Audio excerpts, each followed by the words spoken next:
Assalamualaikum warahmatullahi wabarakatuh. Perkenalkan, nama saya Putri Yasmin Zahira dari kelas 9I. Saya akan mempresentasikan Wali Sanga dalam dakwah di Indonesia. 1. Sunan Ampel. Sunan Ampel bernama asli Raden Rahmat, keturunan ke-22 dari Nabi Muhammad. Menurut riwayat, ia adalah putra Ibrahim Zainuddin Al-Akbar dan seorang putri Campa yang bernama Putri Chandra Wulan, putri Raja Campa terakhir dari dinasti Ming.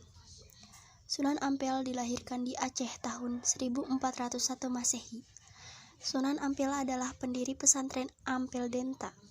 Di antara murid-murid beliau adalah Raden Paku, Raden Fatah, Raden Makdum Ibrahim, Syarifuddin, serta Maulana Ishaq. Sunan Ampel termasuk perancang kerajaan Islam Demak dengan ibu kota Bintoro. Beliau wafat di Surabaya pada tahun 1481 dan dimakamkan di Ampel. 2. Sunan Gresik. Dikenal juga dengan nama Maulana Maghribi, Syekh Maghribi, serta Syekh Jumadil Kubro.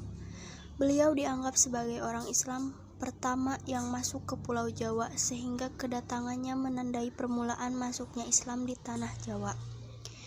Sunan Gresik meninggal pada 12 Rabiul Awal 882 Hijriah atau 8 April 1419 dan dimakamkan di Gapura Wetan, Gresik. 3. Sunan Bonang. Lahir di Surabaya pada tahun 1465 dan wafat tahun 1525 di Tuban. Beliau dikenal dengan nama Raden Maulana Makdum Ibrahim. Beliau merupakan putra dari Sunan Ampel, sekaligus saudara sepupu dari Sunan Kalijaga. Sunan Bonang dianggap sebagai pencipta gending pertama. Beliau berdakwah di daerah Tuban dengan menggunakan media wayang dan gamelan sesuai dengan kegemaran orang Jawa. Beliau juga yang mendidik Raden Fatah hingga kelak menjadi raja kerajaan Demak. 4. Sunan Giri. Memiliki nama asli Raden Paku dan dikenal juga dengan nama Raden Aidnul Yakin. Beliau merupakan putra Maulana Ishaq. Beliau berdakwah di daerah Giri dan sekitarnya, serta banyak mengirimkan para dai ke luar Jawa, seperti Madura, Bawean, Kangean, Ternate, dan Tidore. Sunan Giri adalah pencipta permainan anak berusia religius, seperti jelungan, gendiferit, jorgula, cublak-cublak, sueng, dan lir-ilir.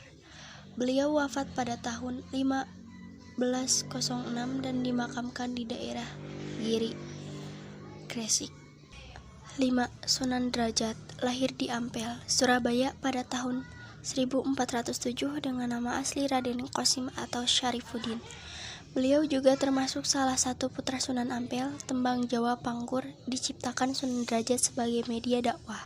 Beliau wafat pada pertengahan abad ke-16 dan dimakamkan di Sedayu, Gresik. 6. Sunan Kalijaga. Memiliki nama asli Raden Masyahid. Ayahnya adalah Raden Sahur Tumenggung Wilwatikta yang menjadi bupati Tuban, sedangkan ibunya bernama Nawangrum. Nama Kalijaga dalam satu versi berasal dari bahasa Arab dari kata Qadizaka, pemimpin yang menegakkan keberhasilan dan kesucian. Tetapi pendengaran orang Jawa adalah Kalijaga. Sunan Kalijaga dianggap sangat berjasa dalam mengembangkan seni wayang purwa atau wayang kulit serta gamelan yang dipergunakan sebagai media dakwah Islam. Selain itu, beliau juga mengembangkan seni suara, ukir, busana, pahat, serta kesusastraan. 7. Sunan Kudus. Lahir dengan nama Ja'far Shadiq. Beliau memiliki silsilah yang bersambung sampai ke Nabi Muhammad SAW. Sunan Kudus berdakwah di daerah Kudus dan sekitarnya. Beliau termasuk seorang ulama yang menguasai berbagai disiplin ilmu, serta fikih, usul fiqh, tauhid, hadis, tafsir, dan logika. Oleh karena itu, beliau mendapat gelar Waliyul Ilmi, orang yang kuat ilmunya. Sunan Kudus juga menciptakan gending Mas Kumam Bambang dan Mijil. 8. Sunan Muria. Lahir dengan nama asli Raden Umar Said atau Raden Prawoto. Beliau adalah putra dari Sunan Kalijaga. Dalam berdakwah, Sunan Muria cenderung memilih tempat yang jauh dan terpencil dengan menyelenggarakan semacam kursus-kursus keagamaan bagi kaum pedagang, nelayan, dan rakyat biasa. 9. Sunan Gunung Jati memiliki nama asli Raden Syarif Hidayatullah. Beliau merupakan cucu Prabu Siliwangi atau Raja Pajajaran.